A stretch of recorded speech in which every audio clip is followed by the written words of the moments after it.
Hello, fellow witches. Thanks so much for tuning into the Modern Witches podcast. It means so much to have your ears here and your spirits here with us as we explore the many ways the witch shows up in our world. I am popping on here to remind folks that the Witches' Confluence is just around the corner. This year, the Witches' Confluence is dedicated to spiritual activism as a way to fortify our spirits for the transformation that is demanded of us. The Witches' Confluence is taking place both online and in person, with online workshops happening from October 27th through the 30th, plus featuring recordings from our in-person confluence that's taking place on November 2nd in San Francisco at the San Francisco County Fair Building in Golden Gate Park. Our in-person Witches Confluence features a keynote presentation from Jessica Lenyadu, who will be talking about energetic boundaries in times of chaos and offering space for Q&A.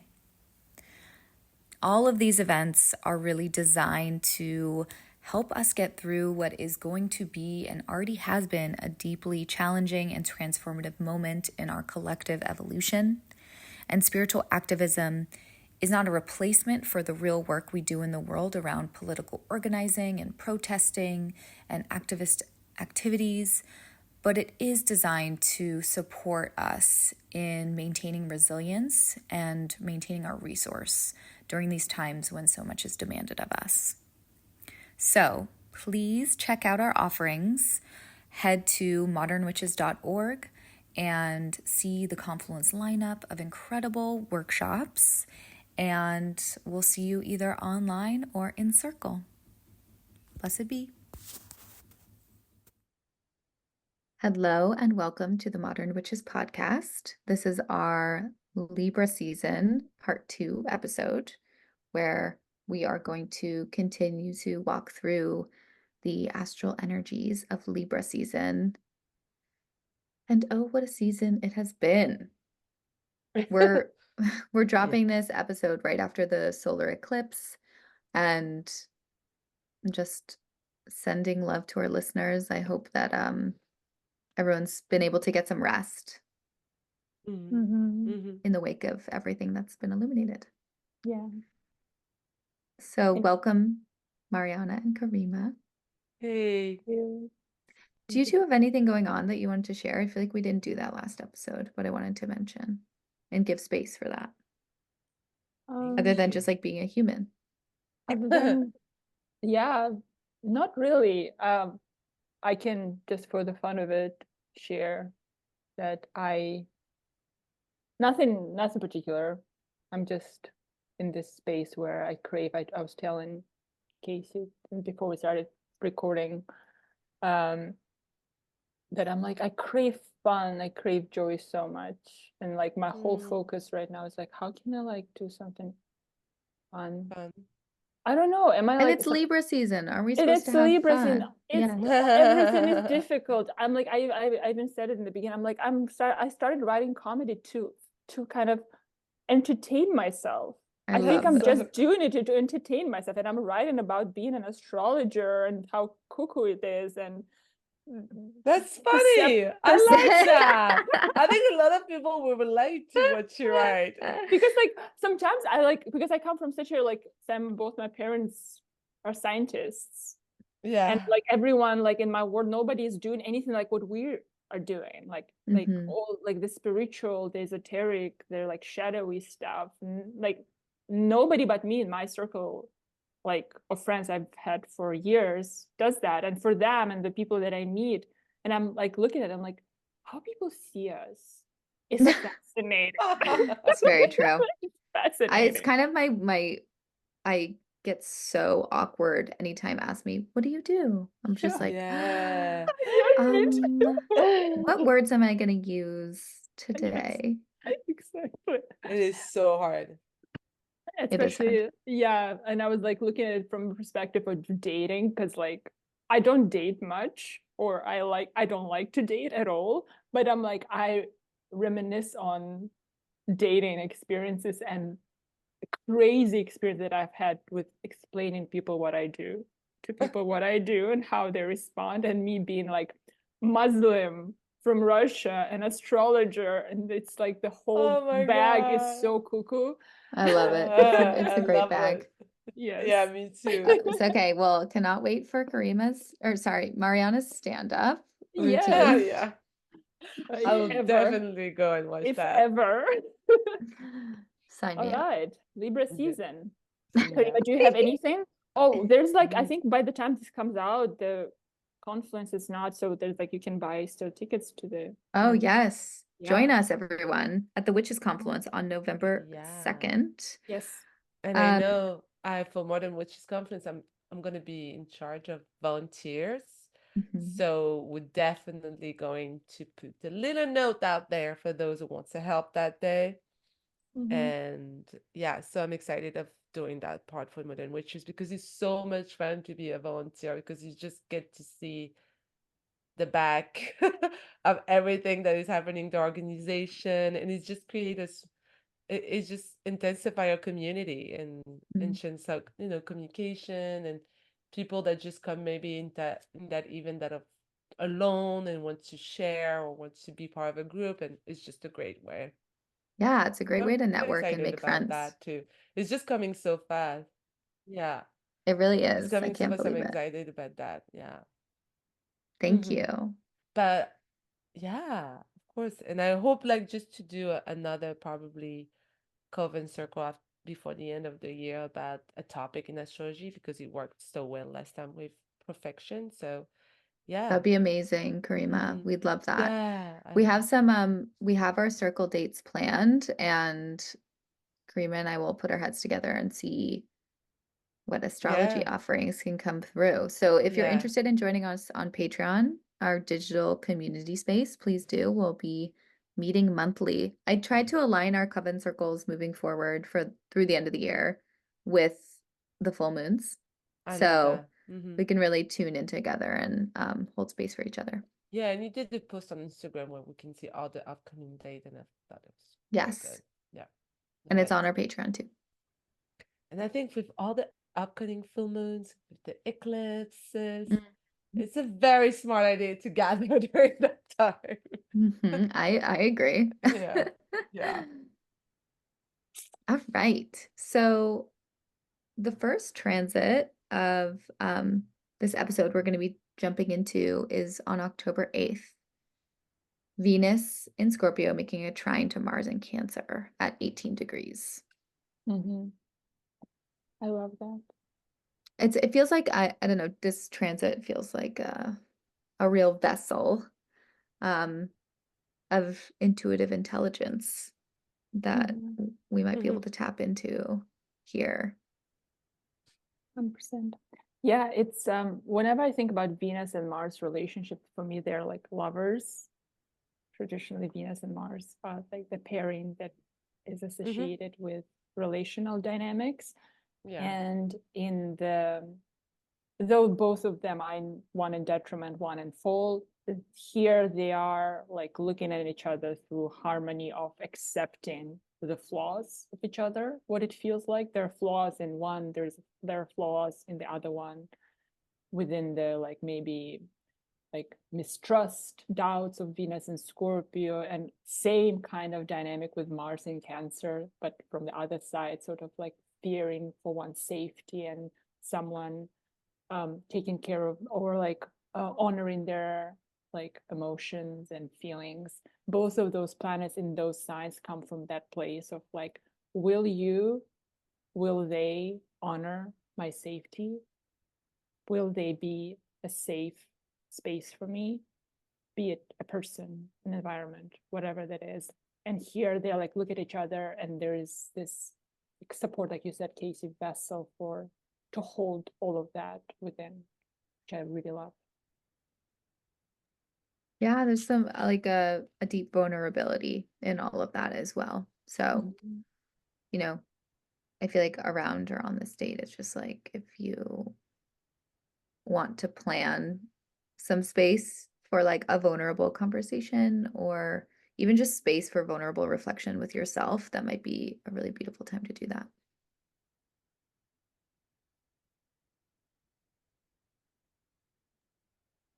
All And right. then the next day, October 9th, we have Jupiter going retrograde in Gemini, 21 degrees. How is Jupiter in Gemini feeling for folks so far? I just wanted to ask both of you. I don't. I go ahead, Mariana, first, because I was like, Okay.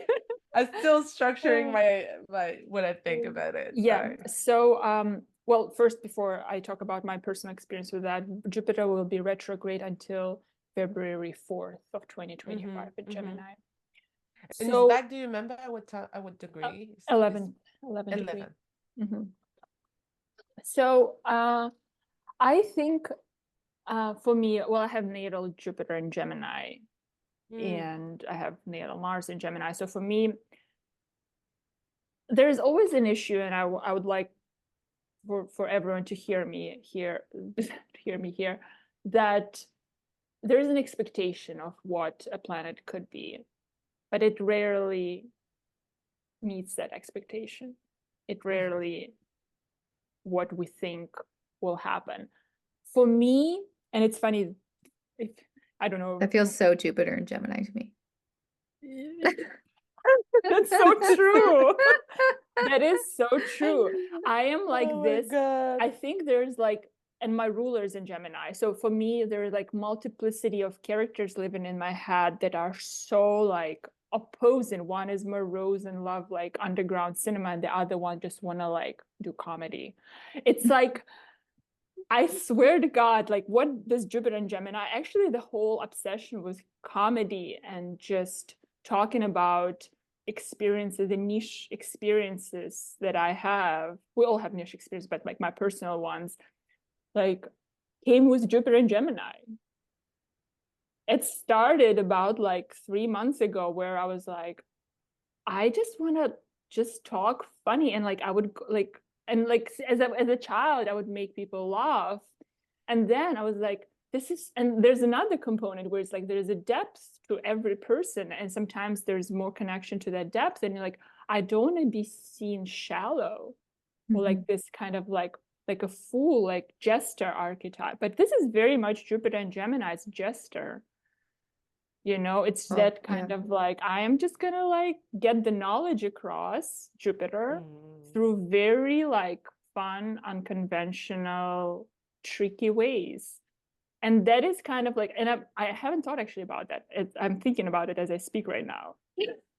So Jupiter and Gemini, you don't think beforehand about anything. You just like on the fly, just like come up with shit to say. So it's like that's it hasn't been what I expected, because I thought I'm gonna be teaching, I'm gonna be holding communities together and sharing something about something, Jupiter and Gemini, and it hasn't been that. There has been some of that, but it hasn't been a pronounced like, it hasn't had a pronounced impact on me. But that desire to have fun and talk about funny, like about serious things in a funny way, came with that.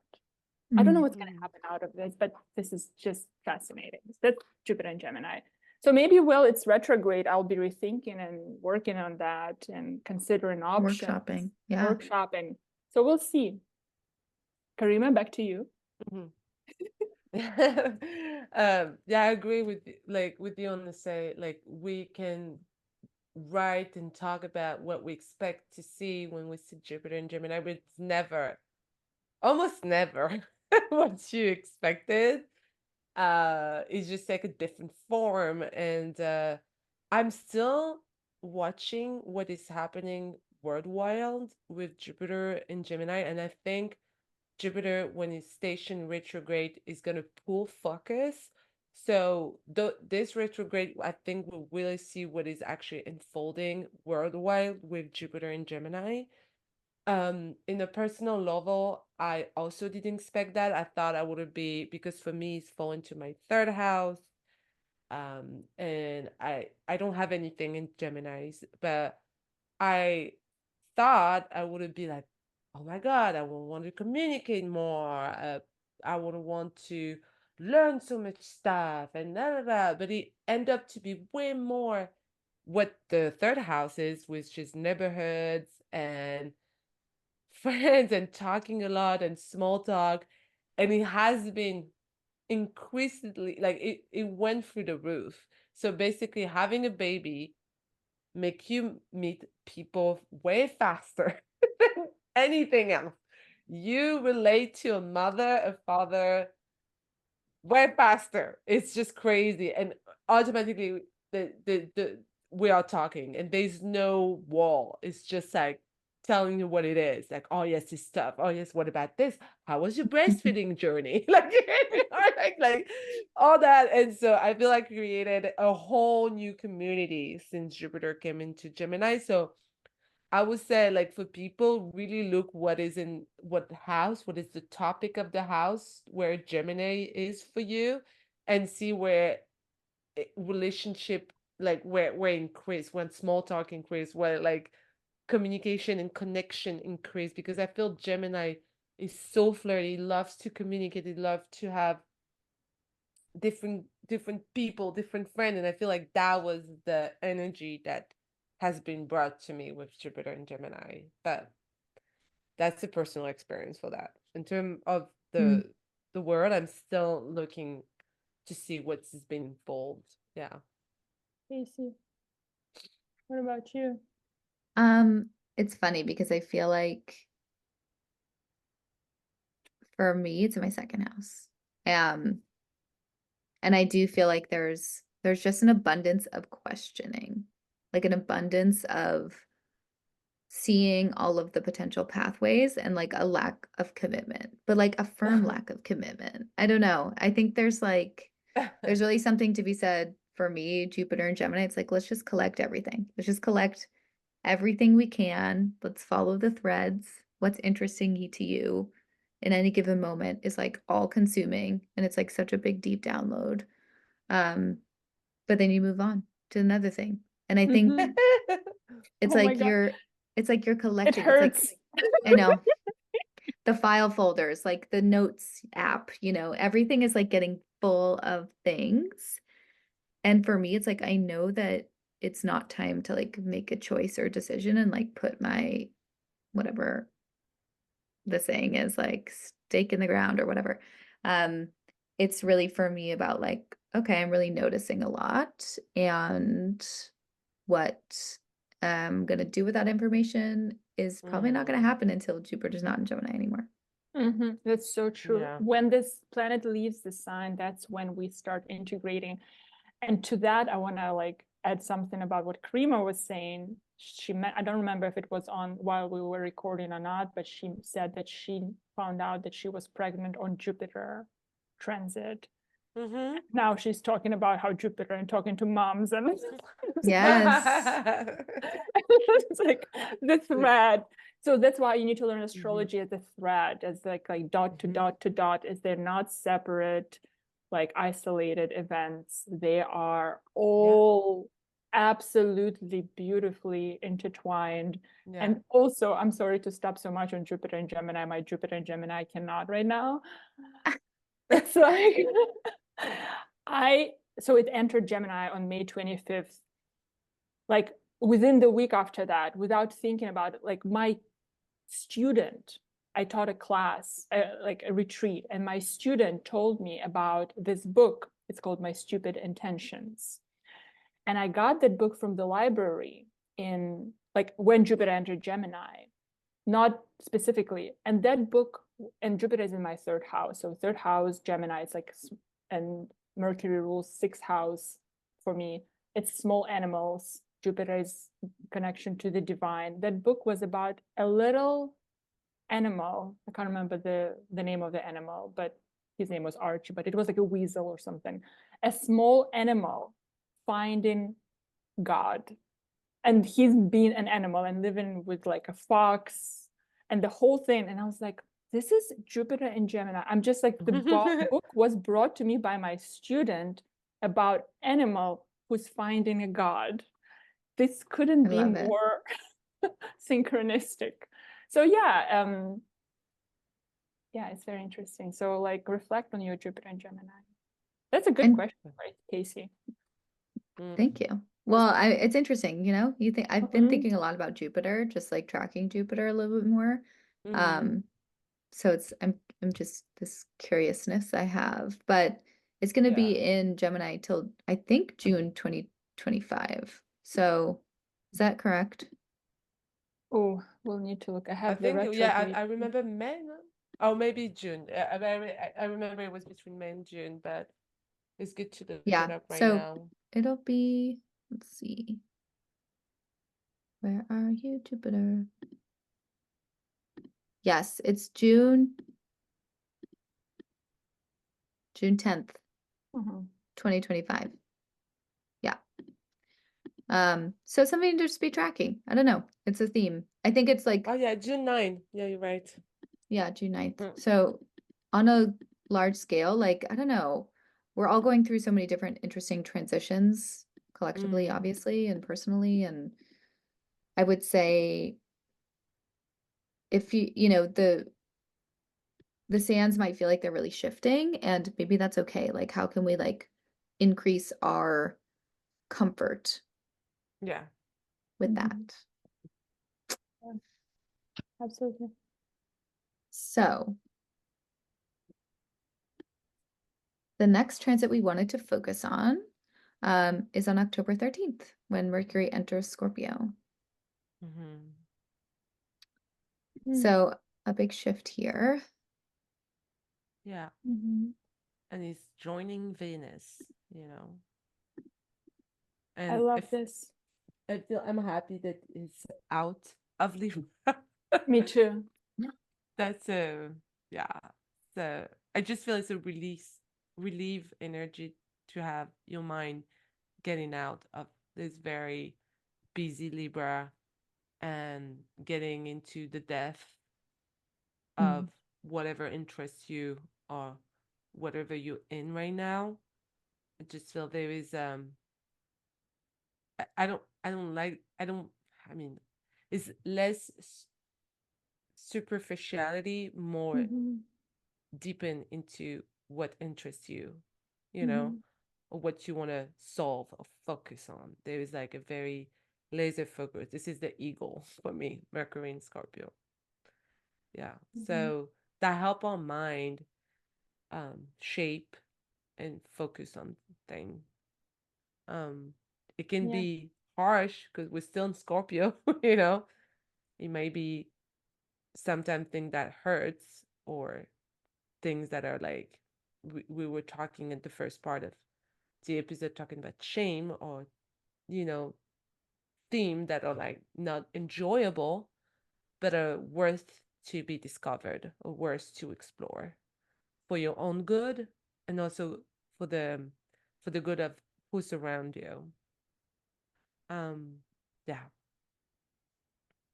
Right on time, you know. Oh I feel yeah. like it's like, you know, we're deepening, we're getting closer to Samhain and, you know, Mm-hmm. deepening, like just as it's from a seasonal perspective in the Northern Hemisphere, it's like we're really entering that fall time in a big way. And it feels like when Mm-hmm. Mercury enters Scorpio, it's like, okay, let's really contemplate what needs to be released here at Mm-hmm. this like threshold we're approaching. And Mhm. especially nice because it's kind of and this run up to this full moon in Aries too. So I feel like it's like, okay, let's go deep. Let's like really be conscious of what we maybe have been avoiding or unconscious of or whatever. Yeah. Yes. Absolutely. Yeah, like Karima, you said in the beginning, like I'm very excited. Like I resonate way more with water Mercuries in general. It's like that capacity to kind of see the underlying happenings of whatever. But also Mercury for me is in many ways about memory, and specifically Mercury in Scorpio ruled by Mars in Cancer. That whole like dynamic so much about like going back on certain memory lanes and like just recollecting something that has been of importance to you, going deeper maybe within certain like memories that shaped you and shape the way you look at the world and process what comes at you from the world and why you process it that way, and why some things are so important to you and so ingrained into you, and maybe reconsidering, rethinking the memories, what they mean, is a very good one, good thing to do with Mercury and Scorpio, ruled by Mars and Cancer. But they're both like very much, Mars and Cancer is about memory, and Mercury is also very much about memory. So yeah, going back to places maybe where you can collect more hidden gems about yourself. I like that. I mean, Persephone, once again, I feel like Mhm. it's, you know, in this, the myth of Persephone, Persephone goes missing and Demeter is searching for her child, and she doesn't realize until she's notified that Persephone's down there by Mercury. Mercury is the herald of Yeah. the underworld because they're one of the only ones besides Persephone that can go back and forth between the worlds. So it's very interesting. It's like, what are you returning to? Like what's some valuable information about your internal world or your shadow life that like really needs witnessing right now? Yeah. And this all before a full moon when much more is illuminated. A lot of tender stuff too. So the full moon happens on October 17th at 24 degrees of Aries. And this full moon, we have Chiron sitting very close to the moon at 21 degrees. So there's like this added layer of vulnerability, I would say, as well as power, healing potential here at this full moon.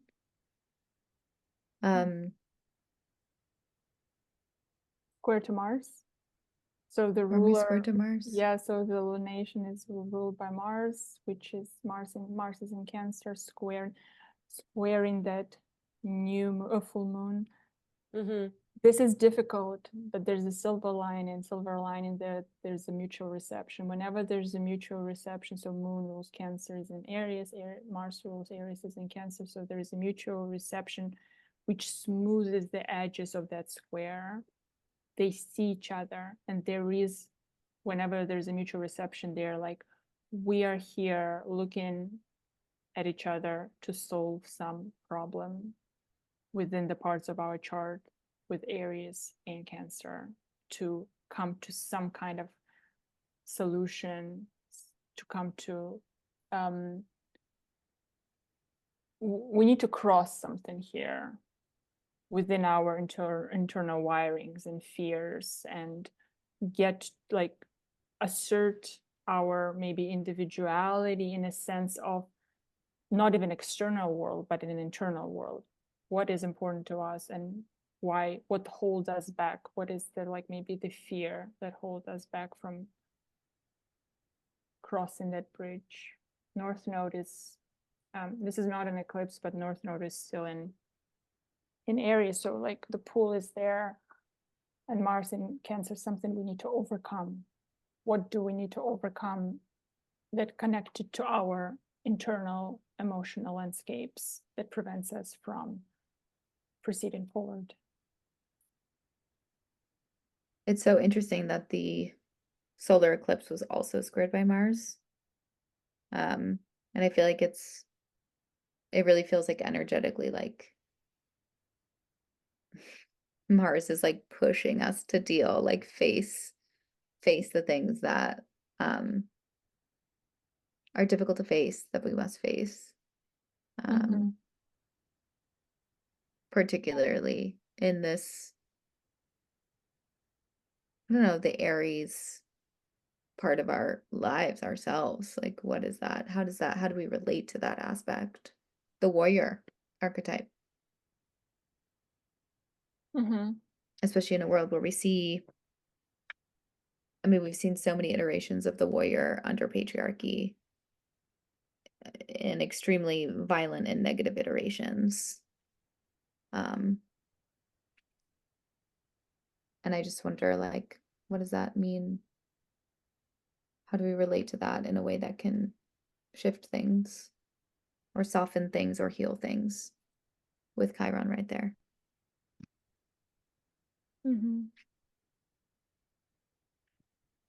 It's just, you know, Chiron being in Aries, it's, and so we've been, is calling on that wound right now with this full moon, this eclipse, because the moon is at 24, Chiron is at 21.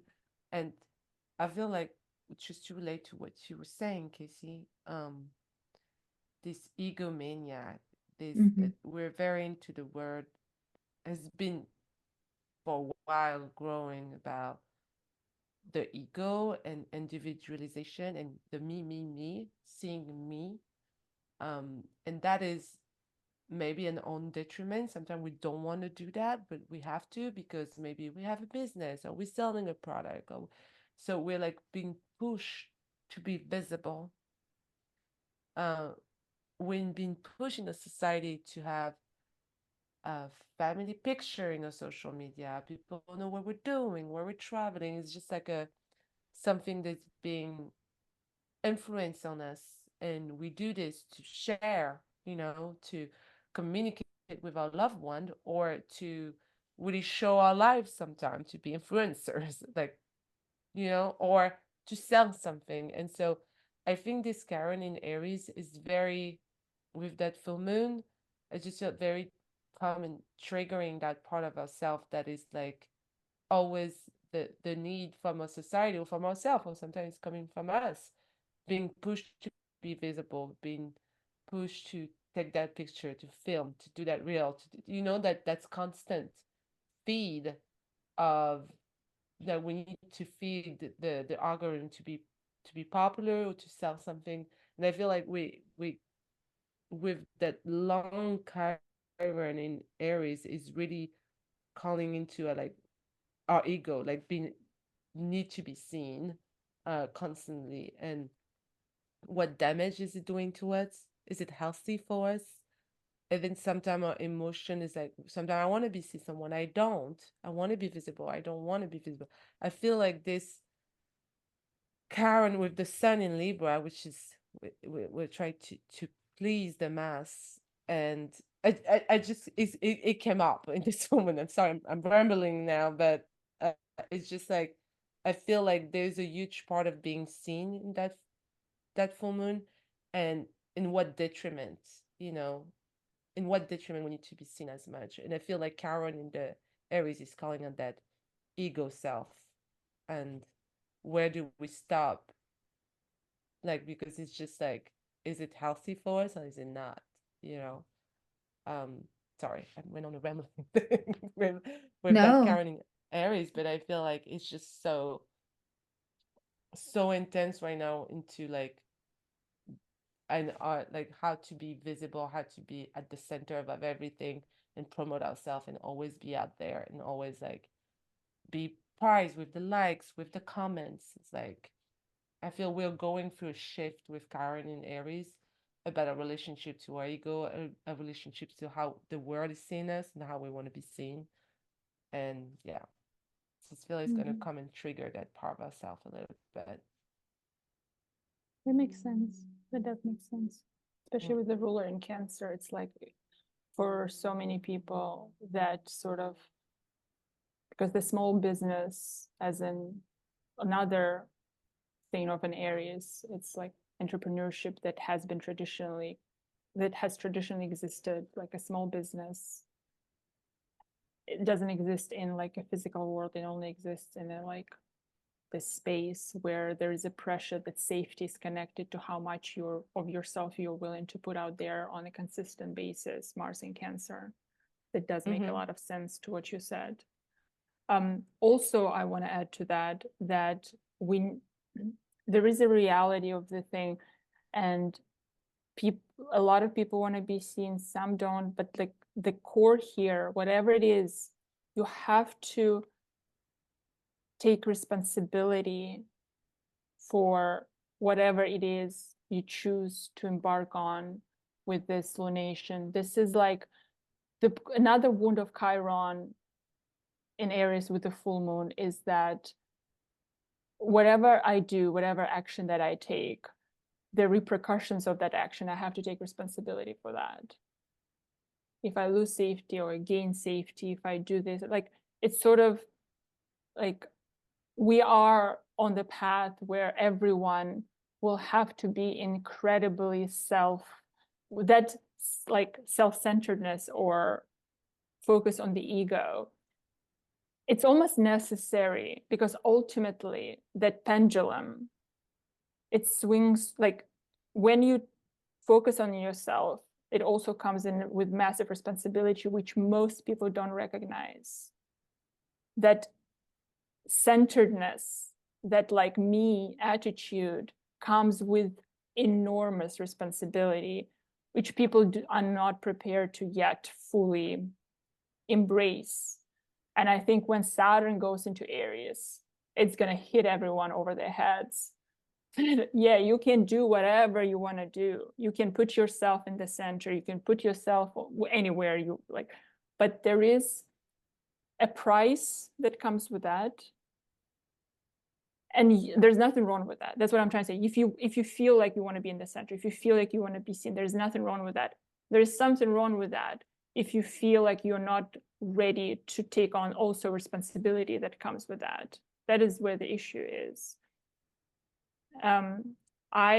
If you wanna, like, whatever it is you want to do, God works through us. God's whatever you believe in works through us. The energy works through us to get us where, and the responsibility of identifying what it is you really want to do is the theme of this lunation. And for some people, they're like to hide, but they're meant to go somewhere and be visible. And some people who are like, they meant to go and pursue more spiritual paths. And you really need to like tap into that. With this is a beautiful lunation to identify what is healing for you in terms of like identity. Mm-hmm. Mm-hmm. That's what it feels like. Mm. That feels very true. Like, what identity are you being forced into adopting versus what identity is most aligned for you and your soul's path, you know? Yeah. Very powerful one. Yeah. And the safety, Mars in Cancer, safety is in, you can't catch safety. Safety is a matter, it's a very internal thing. At the end of the day, once you take responsibility, you fully understand that safety is a very internal thing. And what is internally safe? Is it to be in the public eye? Is it to go and like do some like public social work? What is that? What safety income? Like that is the whole theme of this lunation. Yeah, it's so interesting because I've been talking a lot about and thinking a lot about how to encourage and cultivate safe spaces. And from like the Witches Confluence perspective, we've done a lot of work around that. And something that I've been coming back to of late is that, you know, you can have all the good intentions in the world. You can kind of speak about this as much as you want. You can try to provide the container that's going to be provide the most comfort for folks. And also, as an event organizer, we cannot guarantee safety because we do not control every person that interacts with our event. You know, like we are not in charge of everyone. We cannot ensure that people act in safe ways. We can encourage safety. But also what we can do, and what I think is really important to do, and we will be actively communicating, is making sure that individuals know their own pathway to safety. And this has been something that's taught to me in various different ritual containers, but it's like, you know, when you are operating in non-ordinary reality, like what do you need in order to reground? What do you need to do in order to integrate? What do you need to like bring you back to your center? You know, Mhm. is it a cup of tea? Is it your flower essences? Is it pulling a card? Is it being barefoot on the earth, drinking water, having food? Like these are all very basic things, but I think it's worth just naming them here. It's like, what are your own pathways to safety and how do you fortify that for yourself in moments when you feel unsafe? Rather Mhm. than asking for other people outside of you and outside of other people to manage safety for you. Mhm. Responsibility. It's a great, and we're moving in that direction where like entities that used to provide safety are not able to provide. We like experience it viscerally, collectively. Yeah, That we like see that every day. we lose that we see the safety for the last 20 or more years, like as we were growing up, particularly as safety has been like really like Eroding. slipping through our fingers. The perceived safety, it was never there really, but that's notion of safety. And also like I was speaking about this at the Pluto class, where I was like, especially Pluto in Scorpio generation with this North Node in Aries, it's like, can you step into courage? Because everyone with Pluto in Scorpio generation their Pluto is ruled by Mars. The theme of our transformation is always going to be about courage to do what is authentic to us. I mean, it's important for everyone, but for us specifically, can we master that like targeted direction of our identity towards what we understand as safety and what we understand as purpose, or like those things? And like I think like this lunation is very important in the next like few months of North Node in Aries. Yeah, we spoke a great deal about this lunation. It's important. Yeah, it is important. I feel like it's important because it's right. I mean, it's the lead up to the election. I feel like it's just like energetically, if you like take a step back and look at what the collective is doing, like this is an intense moment, you know, like for folks who are living in the United States and then beyond, obviously, but there's just a lot of energy that's going to be kicked up, and around the election there's going to be a typical Mars transit. So it's just something to be aware of. Mm-hmm. Yeah, definitely. And also on the same day as we have full moon, I just want to mention that we have Venus entering Sagittarius, Yes. which is It's like fun. Yeah. fun. It's I fun. like Maybe it. we'll get some fun then. Sagittarius is like Little bit, fun. yeah, a little bit of lightness until this huge eclipse, intense eclipse seasons, you know, it's just like feel. I feel like it's like blow off some steam, you know, like Yeah. release some stuff in a way that is like hopefully safe, but like cathartic and just enjoyable and like centering pleasure. Yeah. Is probably It's a good good for idea. love, flirting. It's good for flirting. I don't know if it's good for love. No, No. not like commitment love. I'm talking about more like fun love, you Yeah, know? definitely. Yeah, It Like, can exploring your be fun to sexuality. commit. I'm not saying this, but I'm saying like, you know. yeah. I mean, depends on your personality. Like, I can Yeah. totally see like someone like myself with Venus in Aries. I love Gemini style of love. Give me space. Thank you. Yeah. And I just Yeah. feel Venus in Sagittarius is just fun for, it's just up to the task or to the journey or to the Yeah, challenge. And you just want to adventure. say it's not really the Mhm. end goal. It's more about the step we're gonna have to get to the goal. That's gonna be a better experience that actually what is gonna end up to be, you know? Mhm. And it's very going back to live into the moment with everything that is happening with those eclipses that can bring us a lot of emotion, being pulled, being like it's a lot that all with all those eclipses. So having Venus is like in the fire sign, bringing up a little bit the heat. It's fine. Mhm. Travel is wonderful under this Venus. Mm, Exploration, travel, study, Mhm. write, so nice. write about like lovers on all the continents that you might have. Yeah, let's So have a just like love fun story. things. Mhm. Yeah, Yeah. I like it. Yes, I feel like that's definitely a supportive shift for all of us. Mhm. And then to end out this Libra season, the Sun in Libra will be making that square to Pluto that we mentioned in the first episode, since the Sun was forming a trine to Pluto Mhm. at the beginning of the season. Mhm. So it's like, I don't know, I feel like it's an interesting shift in energy of like we're understanding what is moving out of harmony. It's like, oh, what is the thing that I need to actually shift here? What is out of balance? Like Libra's all about balance.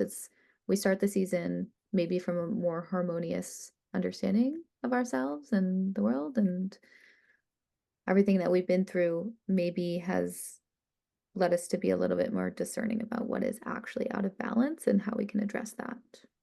Mhm. Definitely. Yeah, it's for me, I don't know, I'm on this responsibility obsession because I've been like in that greatly. But for me, this is about taking responsibility on how you choose to conduct your relationships. Because the ruler of Pluto is exalted in Libra, Saturn. For me, it's kind of have this kind of conversation, interesting dynamic between Sun and Pluto. And yeah, it's, can you hold your end of the bargain in balance? Because like, and not only in one, like it's like with governments, with entities that larger than you, what's that dynamic? Have you let it overtake in your life? Have you not paid enough attention where it has, that just questioning the dynamics of power and your desire. Sun in Libra desires balance, and Pluto in Capricorn is like, well, it's sort of that devil. It's like, well, justice or equality is impossible. For some, it's like that thing that is like, world has never been just and will never be just. Those narratives, and standing up creatively to those narratives. That's what it feels like. I love that. Yeah. It really rubs me the wrong way when people say stuff like that. I hate that when people like, well, it has always, and I'm like, it's always been this bad. We just didn't know about it. I'm like, well, now we do. So what do we do about it? Yeah. I know Okay. it's such a disavowal of responsibility, right? Like that kind of statement. It's like, well, it's always like, it's like throwing your hands up in the air, which I'm is like, I've really been frustrating. blind. To be honest, I've been saying that a lot. Thank you for coming clean, Grima. Sorry, guys. I've been the one. But we know where you stand. You're not like, okay. I know. Okay. We know you believe you can change it. Yes. Yes. That's the difference. But I take the critic. It's true. I hate it. Like, oh my God, we used to be cave people. And what? What do you want me to do about it? I'm not anymore. And I have different conscious level, and I see different things. Like, so should we do like those, this, that is such a stupid argument in my mind. I'm like, okay, but we that they're saying change your opinion with more information incoming, or there's a better way to say it, but okay, so now we know these things, and we know that there's horrible things are happening, and we know that people shouldn't be treated like that, and we know that these people rob everyone of everything. So what, before we didn't, okay, so that gives us some blank whatever thing, but now we do. So what does it say about us at this point? Exactly. Our consciousness has evolved. Yeah. Our consciousness has evolved simply and also very much because we have all this new information, Exactly. And just a reminder, but this square that is happening, Sun in Libra square Pluto in Capricorn at 29, just to repeat what we said in the first episode, the first part of the season, is that it's gonna be the last one.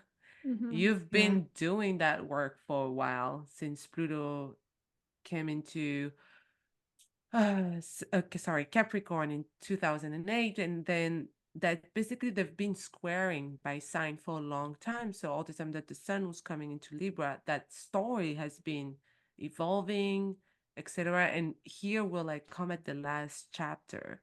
So I feel it's kind of a celebration too to come to that end. And I don't think we will. Some people will, but some other won't realize what it was about until probably next year. When we have another cycle of the sun around the zodiac, and when we feel again that Libra and without this square. So I just feel it's tough, but it's also the end of a story and we are beginning another one. We've been in between since Pluto came into Aquarius, and so having this final shift, it's nice. Definitely is. And then the sun will move into Scorpio, and we'll meet again. That's I know. my favorite season. I can't wait to do that episode. It's gonna be so good. Yeah. Thank you so much for being on this journey, all of our listeners. Also, thank you to those of you who have been leaving comments and reviews. They mean so much to us, and we also just love seeing your feedback. It just feels really great to be able to engage with you in that way. So thank you so much. Thank you. We really appreciate all of you, and we'll connect soon. Yay. Take care. See you soon. Bye-bye.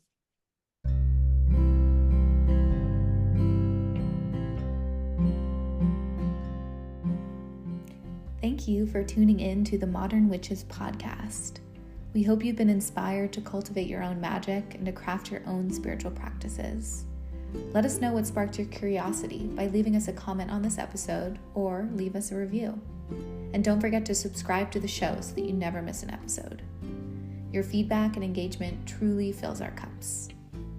If you're looking for more ways to gather with your fellow witches, please support our work on Patreon. Learn more at modernwitches.org. Blessed be.